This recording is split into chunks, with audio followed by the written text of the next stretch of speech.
दोस्तों, स्वागत है आपका मेरे YouTube चैनल इंग्लिश बाबू पर। और आज मैं फिर हाजिर हूँ आपके साथ एक नई स्टोरी लेकर। और दोस्तों, आज जो स्टोरी मैं आपके लिए लाया हूँ ये एक शॉर्ट मॉरल स्टोरी है। बहुत ही अच्छी मज़ेदार कहानी है, अच्छे से मॉरल के साथ। उसके अलावा आज के इस स्टोरी में आपको कुछ नए इंग्लिश के वर्ड मीनिंग भी सीखने को मिलेंगे, उनकी करेक्ट प्रोनाउंसिएशन के बारे में पता चलेगा। और हमेशा की तरह जो इसका ग्रामर का पार्ट है उसे बिल्कुल डिटेल में कवर करेंगे, तो एक एक स्ट्रक्चर को आप बड़ी आसानी से सीख पाएंगे। तो चलिए दोस्तों, आज की इस कहानी को हम शुरू करते हैं। और सबसे पहले कहानी का टाइटल देखते हैं। कहानी का टाइटल है the crow and the water pitcher. क्या अर्थ हुआ? क्रो का मतलब होता है कौवा, और दोस्तों पिचर का मतलब होता है घड़ा, मटका या फिर सुराही। The crow and the water pitcher का अर्थ हुआ कि कौवा और पानी का घड़ा। तो दोस्तों ये आज की इस कहानी का टाइटल है, शीर्षक है। और अब मैं इसे पढ़ना शुरू करता हूँ। आप लोगों से रिक्वेस्ट है कि आप कहानी को बिल्कुल ध्यान से सुनें, और यदि आपको कोई भी नया शब्द या फिर नया स्ट्रक्चर मिले आप उसको नोट करें, और यदि कहानी अच्छी लगे तो लाइक भी ज़रूर करें। तो चलिए इसको शुरू करते हैं। Long ago there lived a crow in a jungle. क्या अर्थ हुआ? दोस्तों ये जो वाक्य है ये पास्ट इंडेफिनिट का अफर्मेटिव वाक्य है। और पास्ट इंडेफिनिट में जब हम अफर्मेटिव का वाक्य बनाते हैं तो वहाँ सेकंड फॉर्म का यूज़ किया जाता है, वर्ब की सेकंड फॉर्म। लिव का मतलब रहना या निवास करना, और सेकंड फॉर्म है लिव्ड। लॉन्ग अगो का अर्थ हुआ कि बहुत समय पहले। There lived a crow in a jungle, एक जंगल में एक कौवा रहता था। Once he was wandering in search of water to quench his thirst. क्या अर्थ हुआ? दोस्तों ये पास्ट कॉन्टिन्यूस का सेंटेंस है। ऐसे वाक्य जहाँ वाक्यों की टेल पर रहा था, रही थी, रहते आता है, ऐसे जो वाक्य हैं वो पास्ट कॉन्टिन्यूस के वाक्य कहलाते हैं। और पास्ट कॉन्टिन्यूस में वॉज या वर का यूज़ हेल्पिंग वर्ब के रूप में किया जाता है। जब आपका सब्जेक्ट होगा आई, ही, शी, इट या सिंगुलर नाउन, तो उसमें वॉज का यूज़ किया जाएगा। वी, यू, दे और प्लूरल में वर का यूज़ किया जाता है। जैसे यहाँ जो सब्जेक्ट है ही, वो सिंगुलर है जिसके साथ वॉज लगाए गए। और दोस्तों फोर्थ फॉर्म है यहाँ पर लगाई गई, जैसे मैंने आपको बताया फोर्थ फॉर्म का यूज़ किया जाता है। वॉन्डर का मतलब होता है इधर उधर भटकना, और ये फोर्थ फॉर्म है वॉन्डरिंग। वंस एक बार, ही वॉज वॉन्डरिंग वह भटक रहा था। इन सर्च ऑफ वाटर पानी की तलाश में। टू क्वेंच, दोस्तों क्वेंच का मतलब बुझाना, बुझाने के लिए। हिज अपनी, थर्स्ट प्यास, और ये नाउन है, थर्स्ट मतलब प्यास। तो पूरी लाइन का क्या अर्थ निकला? Once he was wandering in search of water to quench his thirst, एक बार वह पानी की तलाश में भटक रहा था। टू क्वेंच हिज थर्स्ट अपनी प्यास को बुझाने के लिए। At last he came flying over a village. दोस्तों ये पास्ट इंडेफिनिट का ही वाक्य है जहाँ पे सेकंड फॉर्म लगाई जाती है, कम मतलब आना, second form came. At last अंत में, ही केम फ्लाइंग वह उड़ता हुआ आया। ओवर ए विलेज वह एक गांव के ऊपर उड़ता हुआ आया। There he saw a pitcher lying in front of a house. दोस्तों ये जो वाक्य है ये भी पास्ट इंडेफिनिट का वाक्य है जहाँ पे सेकंड फॉर्म लगाई जाती है। सी मतलब होता है देखना, सेकंड फॉर्म होता है सॉ। देयर ही सॉ वहाँ उसने देखा। आ पिचर एक घड़ा या कह सकते हैं मटका, वहाँ उसने एक मटका देखा। लाइंग पड़ा हुआ। इन फ्रंट ऑफ ए हाउस एक घर के सामने। और दोस्तों लाइंग को यहाँ एडजेक्टिव के रूप में प्रयोग किया गया है। वैसे लाई का मतलब लेटना या फिर लेटाना होता है, पड़ा हुआ के लिए भी लाई लगाते हैं, और ये फोर्थ फॉर्म है, साथ में एडजेक्टिव भी है। यहाँ इसका इस्तेमाल एडजेक्टिव के रूप में हुआ है। तो क्या अर्थ हुआ? There he saw a pitcher lying in front of a house, वहाँ उसने एक घर के सामने एक मटके को पड़ा हुआ देखा। There was some water in it. और ये सिंपल पास्ट का सेंटेंस है। दोस्तों सिंपल पास्ट में सिंपल पास्ट का अर्थ होता है जब हम पास्ट में कोई ऐसा वाक्य बनाएं जहाँ पर वॉज या वर्ब का यूज़ हेल्पिंग वर्ब के रूप में किया जाए, साथ में नाउन या एडजेक्टिव को लेकर वाक्य को बनाया जाता है। और यदि इस तरह के वाक्यों में देयर का यूज़ शुरुआत में होगा तो देयर का मतलब वहाँ कुछ भी नहीं निकाला जाता। ये मात्र एक इंट्रोडक्टरी वर्ड है जिसका प्रयोग मात्र वाक्य को बनाने के लिए किया जाता है।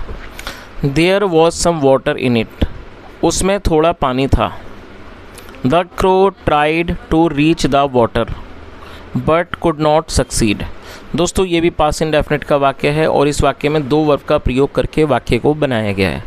तो जब आप ऐसा कोई भी वाक्य बनाना चाहते हैं जहां आप दो वर्ब का प्रयोग करना चाहते हैं तो पहली वर्ब के प्रयोग के बाद आपको टू का यूज़ करना है कंजक्शन के रूप में, और टू के बाद जब आप दूसरी वर्ब लगाएंगे तब आपको फर्स्ट फॉर्म का यूज़ करना होगा। तो क्या अर्थ हुआ?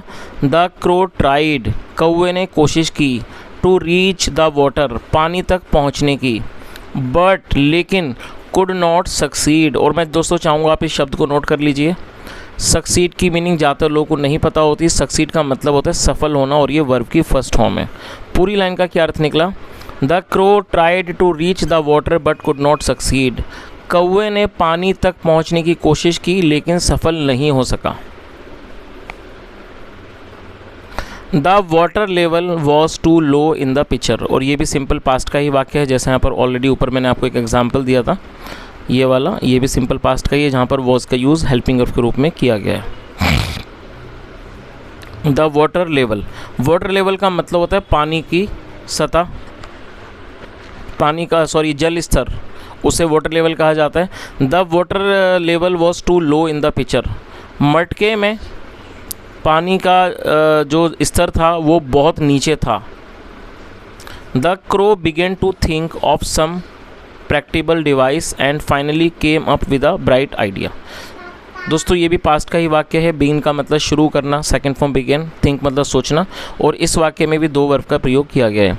The crow began to think, कौवा सोचने लगा, ऑफ सम प्रैक्टिकल डिवाइस। दोस्तों प्रैक्टिकल डिवाइस का मतलब होता है कोई व्यवहारिक युक्ति, मतलब जिसको आप अपना सकें, जो कि मतलब कि प्रैक्टिकल हो। तो क्या अर्थ हुआ कि कौवा सोचने लगा एक किसी व्यवहारिक युक्ति के बारे में, एंड फाइनली, और अंत में, केम up with a bright idea, और उसे मतलब कि अंत में उसे एक बहुत ही अच्छा सुझाव आया। ही लुक्ड अराउंड, अराउंड मतलब आसपास, लुक मतलब देखना, और इस सेकंड फॉर्म में उसने आसपास देखा, and found a payable, payable का मतलब है कंकड़, और उसे एक कंकड़ मिला।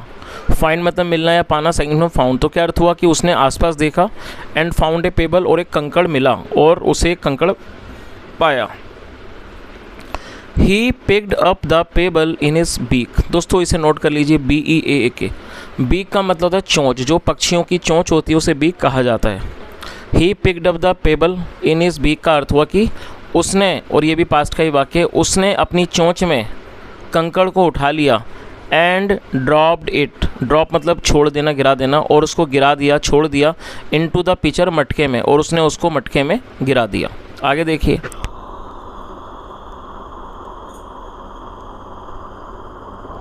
The crow realized that the water level had risen to a little. क्या अर्थ हुआ? द क्रो रियलाइज का मतलब होता है किसी बात का एहसास होना, second form realized. The crow realize का अर्थ हुआ कि कौवे को एहसास हुआ, दैट की the water level had risen to little, risen मतलब उठना, कि जो पानी का जो जल स्तर है, हैड राइजन लिटिल, वो थोड़ा सा ऊपर उठ गया है। सो इसलिए he dropped more pebbles in the pitcher, drop मतलब गिराना, छोड़ना, इसलिए उसने पिक्चर में, मटके में और भी कंकड़ों को गिरा दिया।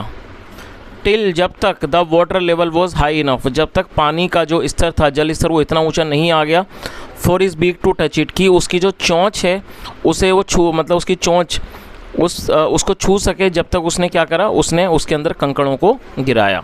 आगे देखिए, the thirsty crow then drank the water to his heart's content and flew away। दोस्तों थर्स्टी जो है वो एडजेक्टिव है, आप इसे नोट कर लीजिए, THIRSTY, थर्स्टी का मतलब होता है प्यासा। The thirsty crow then drank the water, और ये ड्रिंक की सेकंड फॉर्म है, ड्रिंक का मतलब होता है पीना, और ये सेकंड फॉर्म है।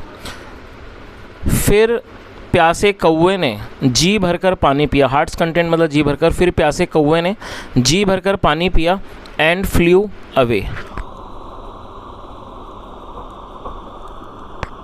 और उड़कर चला गया। चलिए दोस्तों, कहानी का जो मॉरल है वो भी जल्दी से देख लेते हैं। क्या मॉरल है? Necessity is the mother of invention. दोस्तों एक एक चीज़ की मीनिंग बताऊंगा और उसके बाद में इसको ट्रांसलेट करेंगे। देखिए नेसेसिटी नाउन है जिसका अर्थ होता है आवश्यकता, मदर का मतलब माँ या फिर जननी जो जन्म देती है, इन्वेंशन का मतलब आविष्कार। Necessity is the mother of invention का मतलब हुआ कि आवश्यकता आविष्कार की जननी है। तो इस चीज़ का मतलब आपको समझ आ ही गया होगा कि जो कौवा था उसको आवश्यकता थी और यही आविष्कर्ता जो उसकी आवश्यकता थी वो उसने आविष्कार कर दिया, मतलब कंकड़ से उसने उस पानी का जो जल स्तर था उसको उसने उठा दिया। तो यहाँ पर यही बात बताई गई है कि जो आवश्यकता है उसी के अनुसार जो है चीज़ें हो जाती हैं, आवश्यकता के बाद ही आविष्कार होते हैं।